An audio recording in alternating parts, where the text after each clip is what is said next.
Fundamentals of group communication.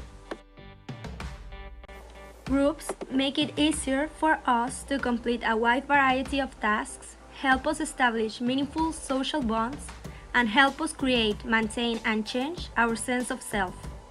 Small group communication refers to interactions among 3 or more people who are connected through a common purpose, mutual influence, and a shared identity.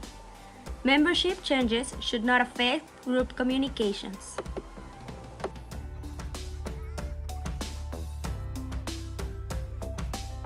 The importance of groups within a company comes from several statements. Organizations that employ groups effectively improve their productivity, cost savings, and profits, and have an enhancement in employee commitment and satisfaction. Decisions made by groups are of higher quality. People who participate in group decision-making are more committed and take more responsibility, and employee morale is higher. It is simple to detect if a group is functioning in a proper way.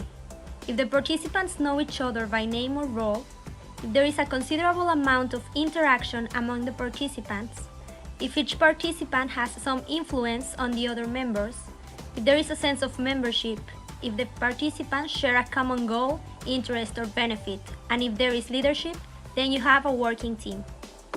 Some factors that influence the group communication are cohesiveness, that is the degree to which a group hangs together and how its members strongly identify with the group.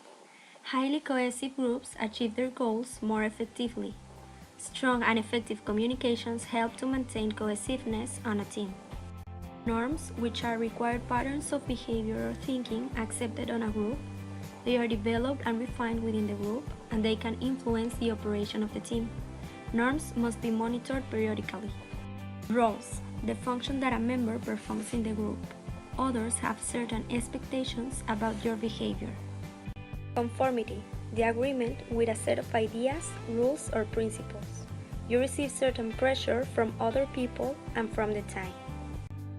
Groupthink, the tendency of a group to seek agreement only for agreement's sake.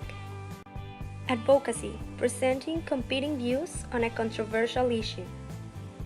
Conflict, it is a sign that people are actively discussing issues. Avoiding a conflict can lead to conformity and groupthink. The important conflict is the debate about issues, not about personalities. Each factor affects and is affected by the others. Two characteristics of group communication are interdependency, which means that various parts are related to each other, and synergy, that is how the various parts work together. Participation and leadership in groups are interrelated. A leader is a member who speaks the most to the group as a whole and directs communication in the group to productive levels. We have to remember that a person can be in charge of a group without exhibiting any leadership qualities. The factors that affect group participation are approachability, that is how open we are to the other's opinions and ideas. Listening and non-verbal attitudes reflect the approachability of the group. Commitment, willingness to care personally for the group and its members, and to maintain determination to help the group to succeed. Participation styles, according to the style of the decision-making process, will be the degree of participation of the members, obtaining very different results. Group members who participate in the decision-making are more committed and feel more satisfied with the outcome than those who did not take part on it. Without communication, there wouldn't be any relationship, whether of business or personal. We must know the fundamentals governing groups' communication if we want to understand and improve our skills. The team's success will depend on our ability to recognize if it is working correctly, and if not, find out which area is the one needed to be improved.